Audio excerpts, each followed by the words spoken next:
Memang senang dan bangga kalau di dalam bernegara kita memiliki seorang pemimpin yang memiliki keterampilan kelas dunia seperti presiden pertama kita yang pandai bermanuver di tingkat dunia, memprakarsai non-blok, memimpin konferensi Asia Afrika, membangun Ganevo diplomasi melalui olahraga, mengambil Papua dengan manuver diplomasi ke Amerika dan PBB. Kalau yang sekarang, pemimpin setelahnya semua jago kandang. Lawannya yaitu hanya rakyatnya sendiri dan mereka yang punya otot pengetahuan bernegara dan berekonomi yang beda, itu aja lawan mereka. Para pemimpin setelah Soekarno hanya berebut anggaran dengan proyek-proyek yang modalnya dari dua sumber, mencekik rakyat dengan pajak-pajak dan berhutang pada negara asing. Herannya lagi, dari PDB kekayaan nasional itu yang senilai 1.000 billion terbagi tidak adil di 3 bagian. Yang 130 billion dolar adalah APBN, yang 700 billion dolar adalah oligarki, dan rakyat serta UKM hanya sekitar 170 billion dolar yang dikerubuti 97% populasi. Idealnya harusnya 50-50 lah antara oligarki dan UKM-nya. Bukan sekarang 80 oligarki, 20 UKM. Ketimpangan begini sulit akan lepas selama pemimpinnya tidak kelas dunia, masih berkutat-kutat di dalam negeri. Main seperti Xi Jinping lah sesekali.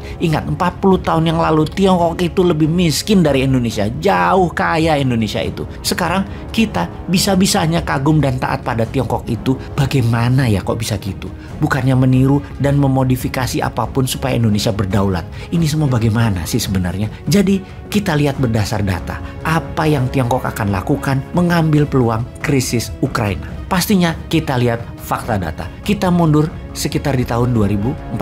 Ketika itu Rusia mencaplok Crimea, sebuah wilayah berdaulat di Laut Hitam, baratnya Rusia. Tiongkok membela Rusia dengan mengatakan pihak barat yang memulai pertikaian tersebut sehingga Rusia harus turun tangan mengatasinya. Kita lanjut di tahun 2022 ini. Tiongkok kembali membuktikan kesetiakawanannya dengan Rusia dengan menuliskan di headline berita nasional Tiongkok, Amerika menggunakan krisis Ukraina untuk mensahkan gerakan militer di Eropa, di mana kita tahu bahwa bagi Amerika perang adalah profit. 25% pendapatan negara Amerika adalah dari mesin perang, jualan senjata, dan untuk senjata tersebut Amerika harus create demand, harus menciptakan demand dengan adanya perang tersebut. Di sini Tiongkok membawa framing Amerika lah yang sesungguhnya ingin perang di Ukraina. Inilah strategi komunikasi Tiongkok, blame the West. Strategi kedua Tiongkok bagaimana? Semua musuh Amerika adalah mitra bisnis Tiongkok. Strategi ini dalam akademi militer istilahnya adalah flanking attack, mengambil musuhnya lawan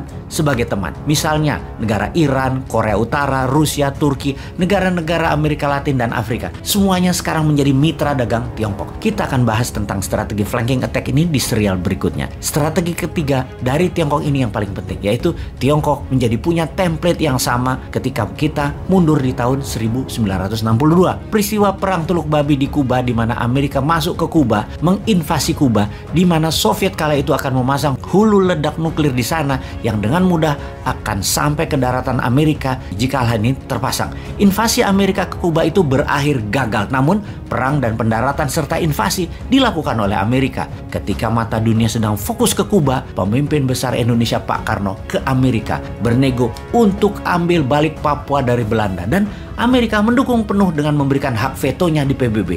Di tahun 1963, Operasi Mandala membebaskan Papua Barat pun dilakukan setelah mendapatkan go ahead dari Amerika. Amerika sisi lain mendapat izin di Grasberg sebagai kompensasinya. Strategi pintar Soekarno memanfaatkan krisis Kuba. Dan apa yang dilakukan oleh Tiongkok di tahun 1962 di saat yang sama itu? Apa yang terjadi? Tiongkok serang India. Jadi strategi ketiga Tiongkok pada saat krisis Ukraina menjadi perang Ukraina kemungkinan besar adalah benar, menyerbu Taiwan. Dan jika itu benar terjadi atau mendekati terjadi, apa yang dilakukan pemimpin besar Indonesia Tuan Lord akan lakukan? Ambil balik Timur Timur, printing money berbasis proyek untuk membangun 50 kawasan ekonomi khusus, atau tetap wondering what happened, teuing aya naon di dunia, nu penting mah proyek urang mah jalan.